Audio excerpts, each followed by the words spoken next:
Bonjour à tous, c'est déjà 13 h partout au Bénin. Merci d'être au rendez-vous donc de l'information. La mi-journée, voici les titres.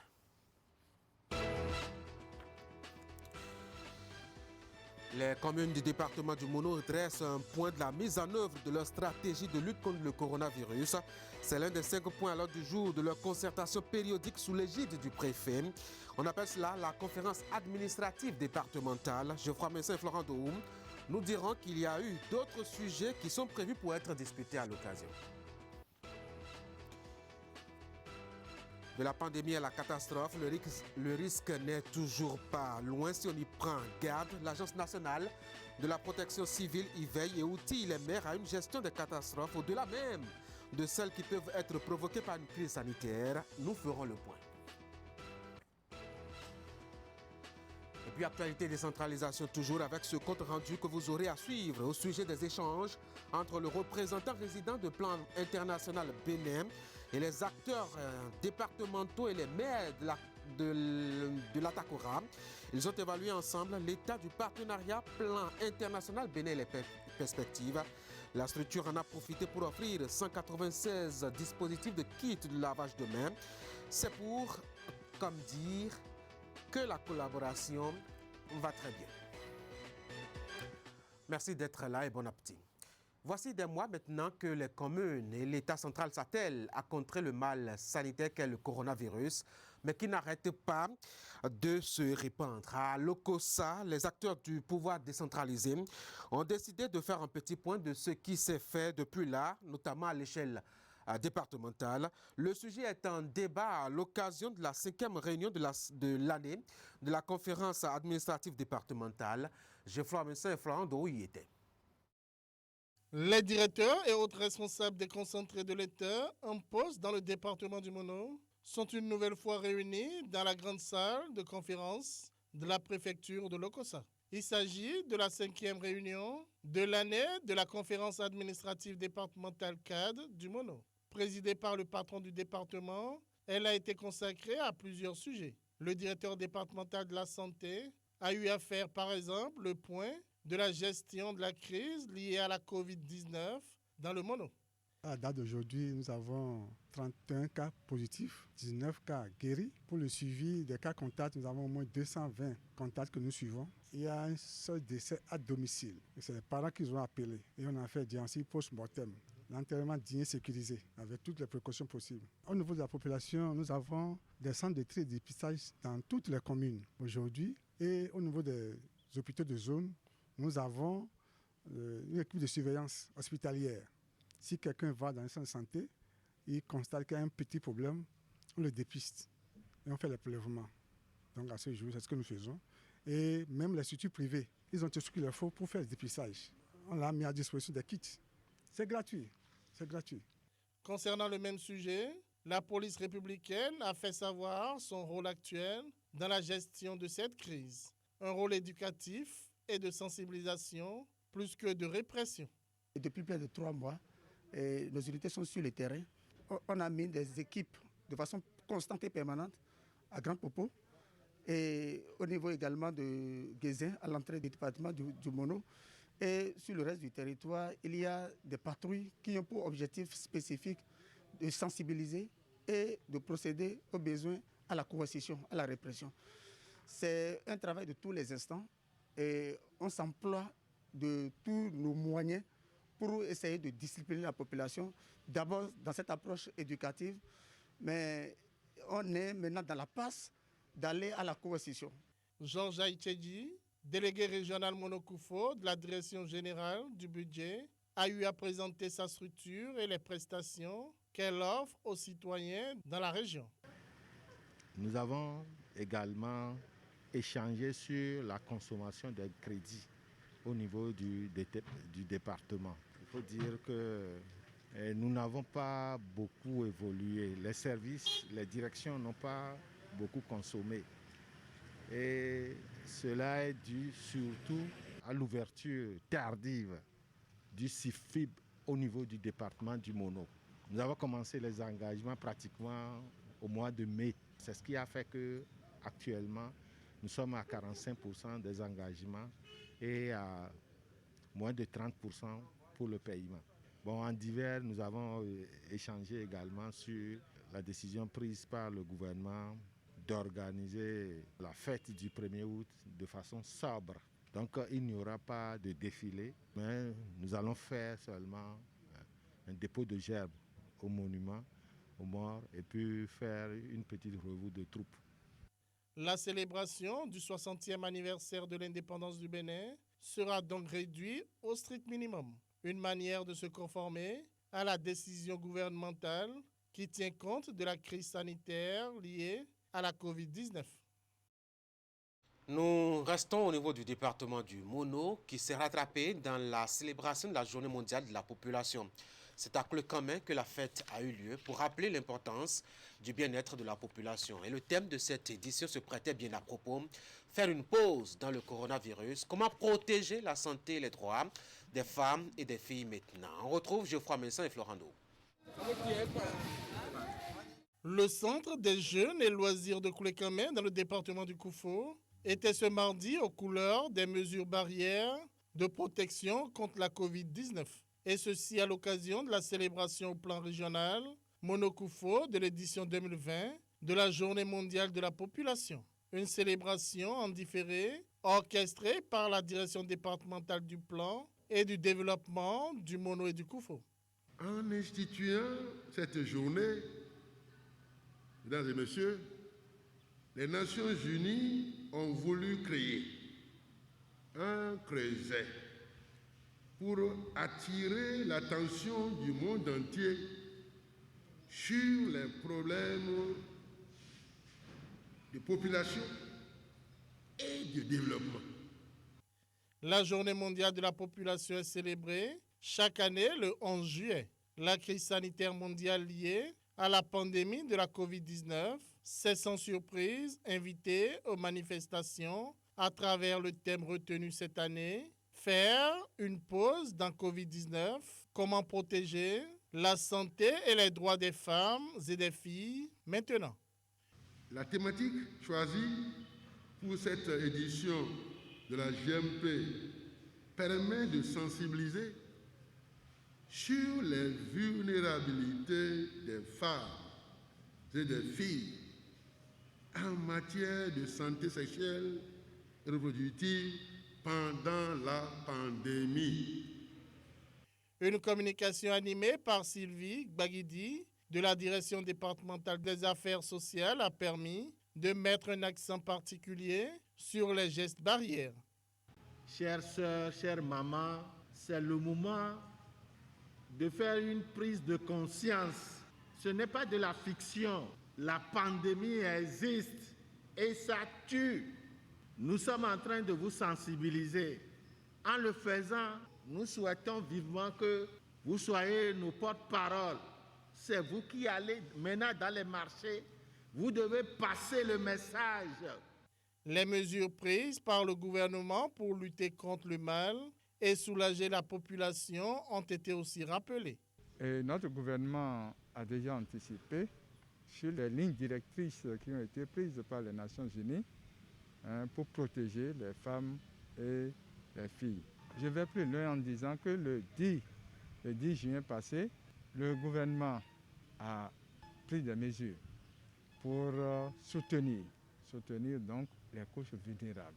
En dehors des mesures que nous connaissons d'une manière générale, je crois que ça vient soulager la peine des populations.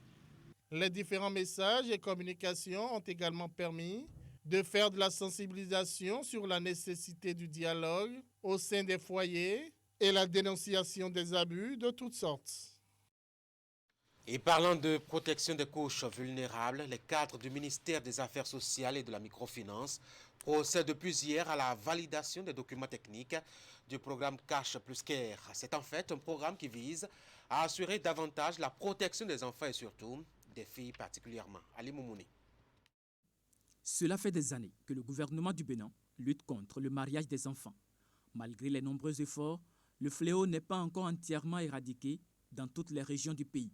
Selon les récentes statistiques, 8,8% de filles sont mariées avant 15 ans et 32% avant 18 ans. C'est donc pour contribuer à mettre fin à ce phénomène que le ministère des Affaires sociales et la microfinance avec l'appui technique et financier du Fonds des Nations Unies pour l'enfance et du Royaume des Pays-Bas, a initié le programme Cash plus Care. C'est justement pour favoriser la mise en œuvre du programme Cash plus Care que les cadres du ministère des Affaires sociales et de la microfinance tiennent cette séance de travail de 48 heures. C'est un préalable qui permettra au comité de pilotage de s'approprier le contenu du programme et de valider les documents techniques qui y vont avec.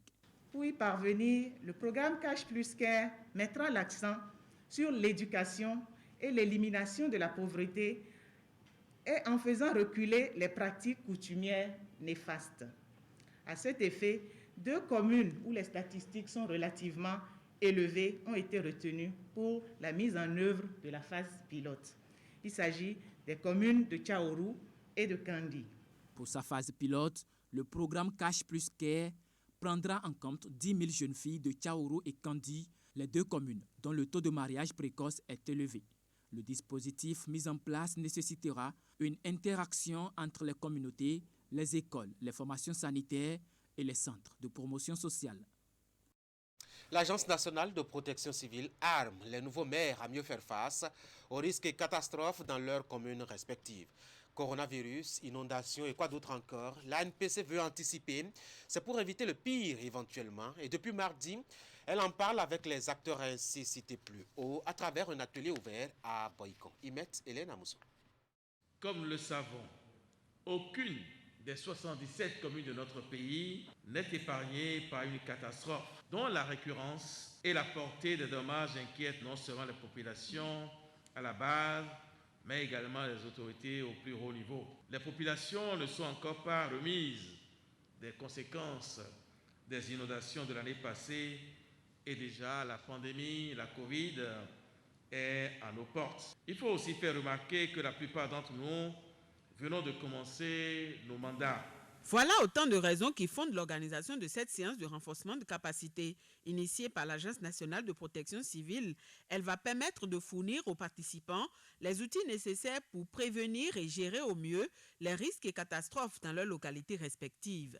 En organisant le présent atelier de formation, le gouvernement veut faire de la prévention et de la gestion des crises et catastrophes un pilier de développement conformément à son programme d'action. Mesdames et messieurs, je voudrais ici donc exprimer au nom de tous mes collègues préfets et à mon nom propre notre engagement à vous accompagner à mettre en œuvre tous les acquis de la présente formation pour le plus grand bien et bonheur de nos communautés vulnérables. Depuis quelques années, le Bénin est sujet d'une série de catastrophes dont les impacts sont de plus en plus désastreux. Dans un contexte où l'effet conjugué des inondations, ajouté à la pandémie du Covid-19, pourrait considérablement aggraver la vulnérabilité des populations, il est important d'améliorer l'efficacité des actions de préparation et de prévention au niveau des communautés locales. Au regard de la qualité des participants et de l'engagement de tous, je reste persuadé que des enseignements pertinents sortiront de vos échanges et permettront à chacun de nous de jouer sa partition. En tant que leader de la thématique gestion des crises et catastrophes au sein du système des Nations Unies, le devoir du PAM est aussi de doter les acteurs d'outils et de connaissances nécessaires pouvant aider à prévenir les risques et les catastrophes. Les plateformes communales dont vous êtes les présidents de réduction des risques de catastrophes ne sont pas toujours fonctionnelles et les membres de ces plateformes ne comprennent pas toujours leurs rôles et responsabilités dans le cadre de la préparation, de la gestion et du relèvement post-catastrophe. Je reste persuadé que la présente formation améliorera votre niveau d'appropriation et d'opérationnalisation des outils de planification et des mécanismes mis en place pour renforcer la résilience des populations face aux catastrophes.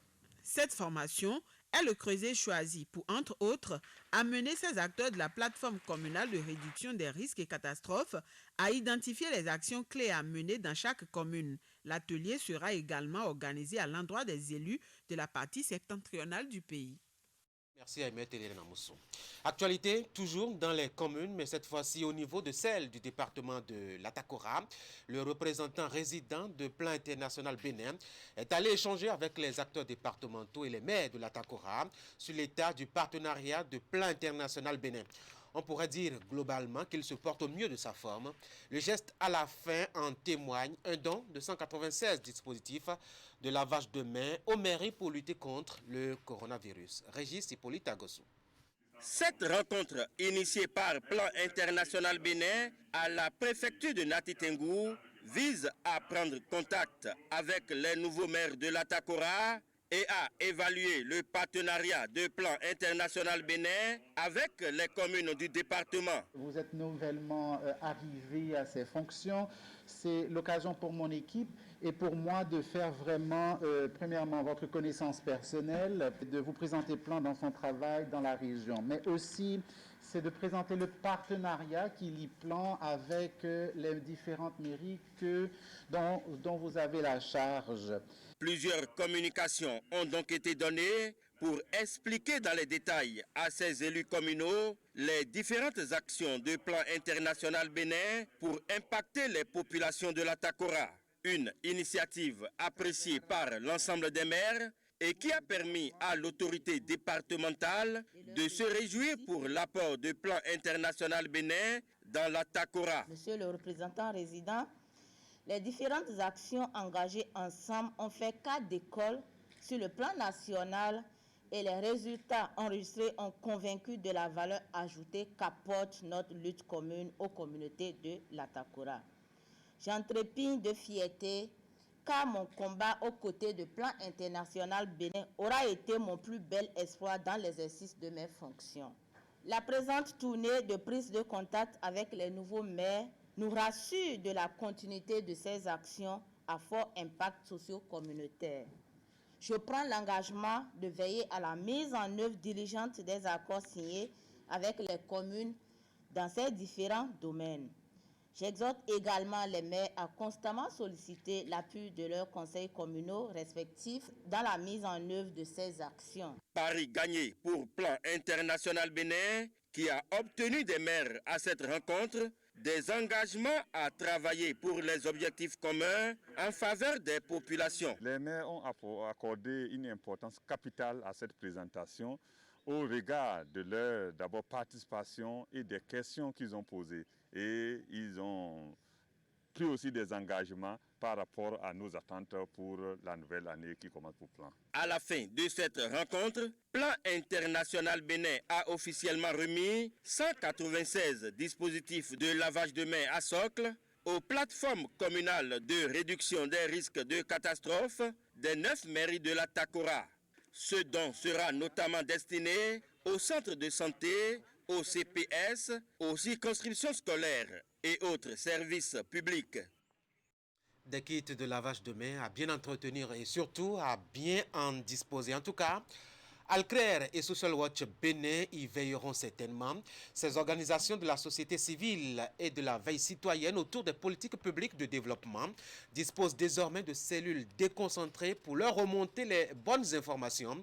Il s'agit des cellules de participation citoyenne dont le processus d'installation dans les arrondissements a été enclenché mercredi à Tafo. Narcisse Alossé, Moufid Sabouan. Autour du président de l'ONG Alclair, des populations de Koli et des arrondissements de la commune de Tafo. L'homme de la société civile béninoise procède ici à l'installation des cellules de participation citoyenne au niveau des villages et des quartiers de ville. L'Iris Gandhi l'a dit avec une autorité certaine.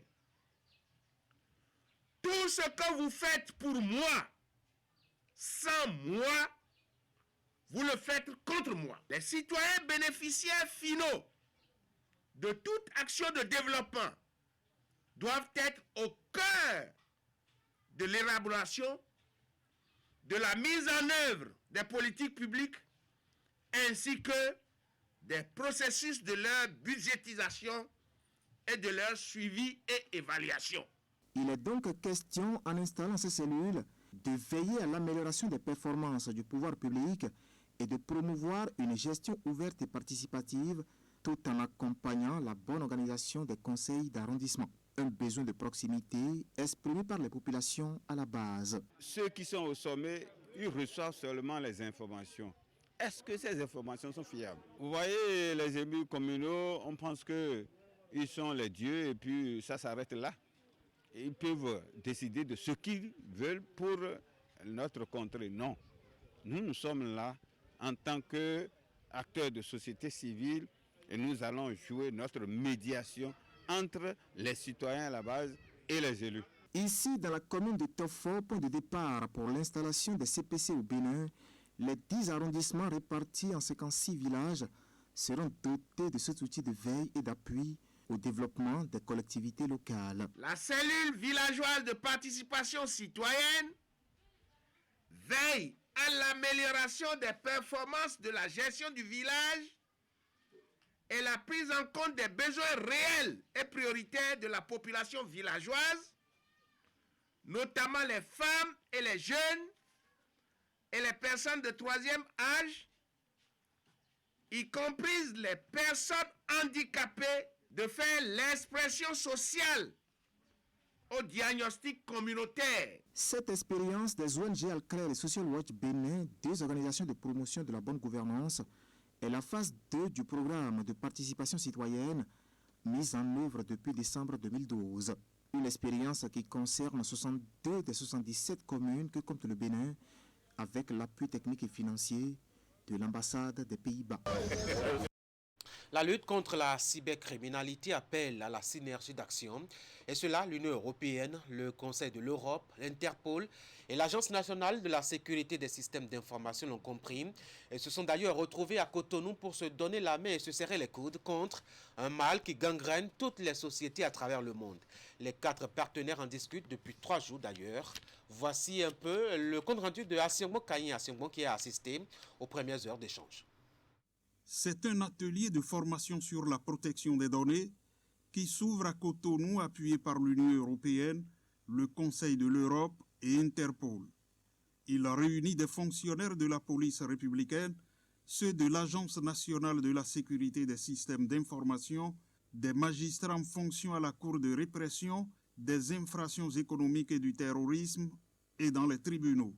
L'atelier va permettre d'une part de renforcer les compétences opérationnelles et les capacités des participants dans le domaine de l'investigation numérique et de l'autre, de former des magistrats spécialistes en cybercriminalité et en nouvelles technologies.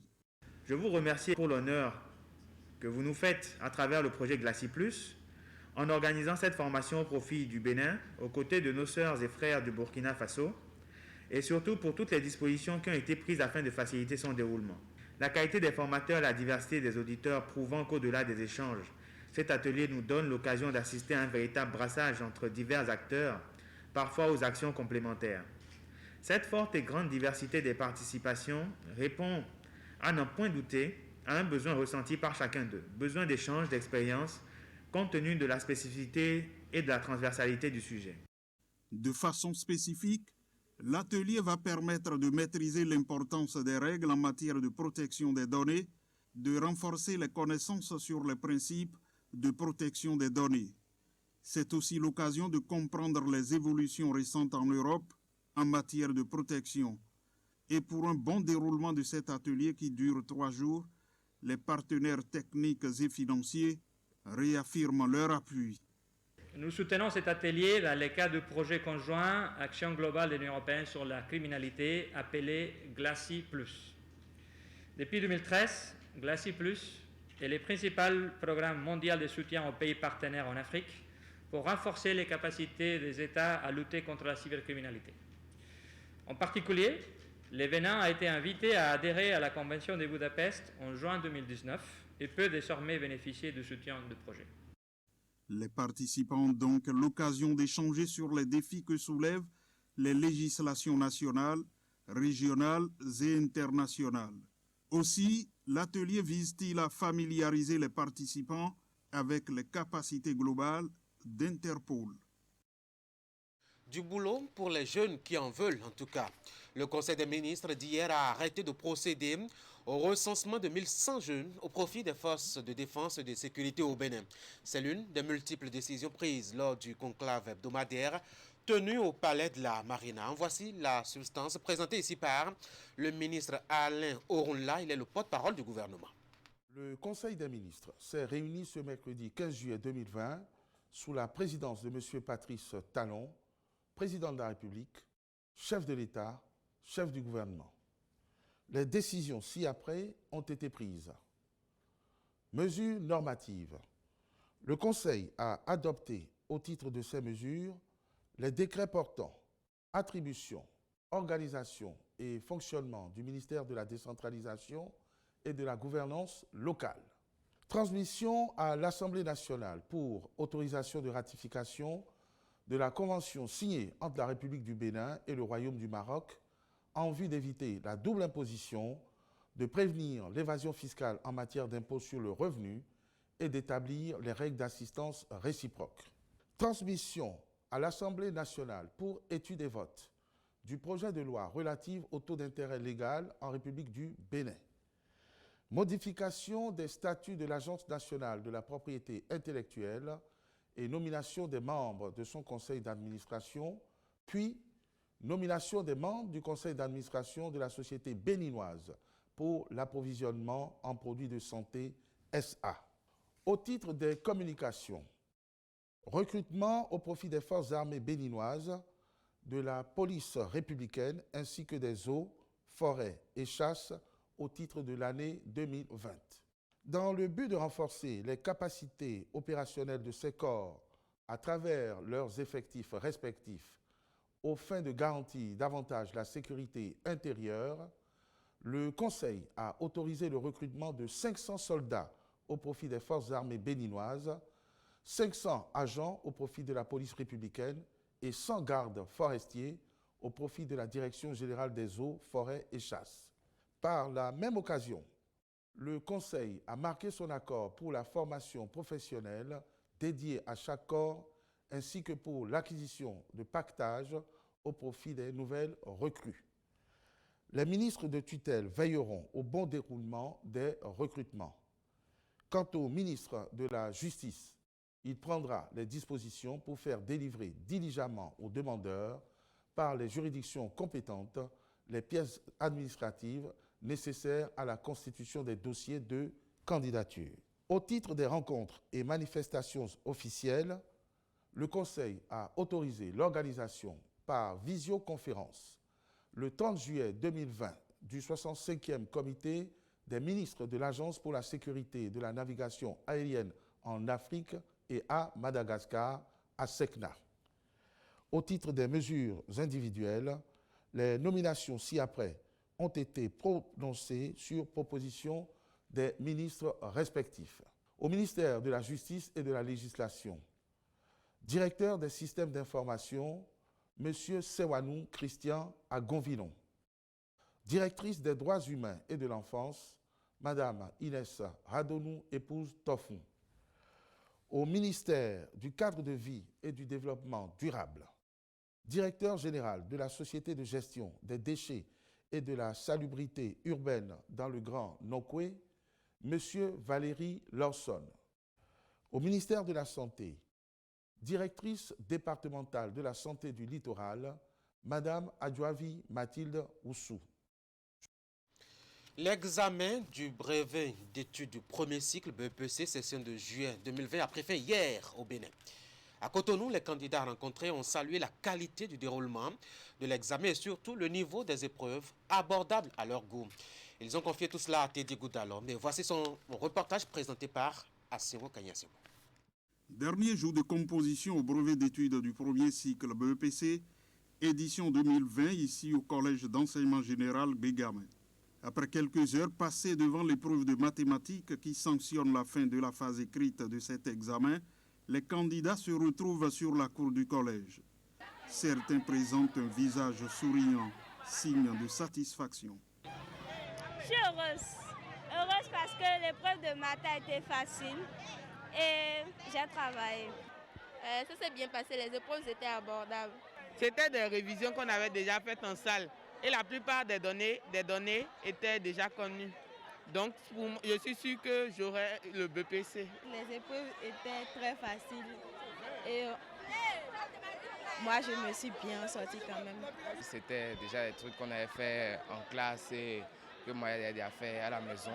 Donc, c'était beaucoup plus facile pour moi de m'en sortir. D'autres ont tout de même éprouvé des difficultés durant les 3 jours de composition. Ils pointent du doigt l'épreuve des sciences de la vie et de la terre qui leur a semblé difficile. Ils nous ont bien eu. L'épreuve de SVT, on ne s'attendait pas à ça, quoi. C'était sur la SA4. Maintenant, c'est chose d'anticorps, quoi. Comme c'était à la fin qu'on avait fait ça, nous, on n'avait pas fait des 6 dessus. Donc, c'est ça qu'ils ont donné, mais on a essayé de faire ça. Moi, c'est la mathématique, parce que la mathématique, là, ça a été trop difficile pour moi. Quant aux parents d'élèves venus soutenir leur progéniture à cet examen, une grande joie les anime. Tout comme cette dame, ils sont nombreux à rester objectifs en ce qui concerne la réussite de leurs enfants, vu le suivi rigoureux dont ils ont fait montre durant l'année scolaire. Elle m'a convaincu parce que je lui ai posé la question de savoir comment elle a composé. Elle m'a dit qu'elle a bien composé, que les épreuves sont abordables. Le premier jour, à la sortie, elle est sortie souriante. Elle m'a dit que maman, les épreuves, vraiment, c'était abordable. Bon, j'ai prié pour la suite. Et hier, c'était pareil. Et aujourd'hui, elle est sortie en courant parce qu'on avait peur pour les maths. Mais elle a dit, maman, vraiment, c'était abordable. 3 jours passés donc sous stress pour certains candidats et pour d'autres, dans une sérénité absolue. En attendant la proclamation des résultats, candidats et parents d'élèves implorent l'indulgence des correcteurs. Mesdames et messieurs, c'est la fin de ce 13h. On y aura évoqué justement le point au sujet de la formation. Au niveau donc des nouveaux maires installés, ils s'outillent par rapport à la prévention des risques et catastrophes. Ils se sont retrouvés à Boycon et Maître Hélène Amoussou nous en a fait le point. Un autre point est suivi dans ce 13h, c'est celui relatif justement à la lutte contre le coronavirus dans le département du Mono, sujet majeur de discussion entre les maires et le préfet qui se sont réunis, notamment à Lokossa. Geoffroy Vincent nous en a parlé. Et puis, on a aussi parlé de la veille citoyenne avec l'installation de ces cellules de participation citoyenne. Les installations ont commencé, notamment dans la commune de Tofo, avec l'ONG Al-Khair et Social Watch Bénin. C'est donc la fin, encore une fois, de ce 13h. Merci d'avoir été là. Vous passez un bon après-midi, bon appétit à vous si vous êtes à table. Et à demain à partir de 13h pour qu'on se retrouve pour d'autres actualités.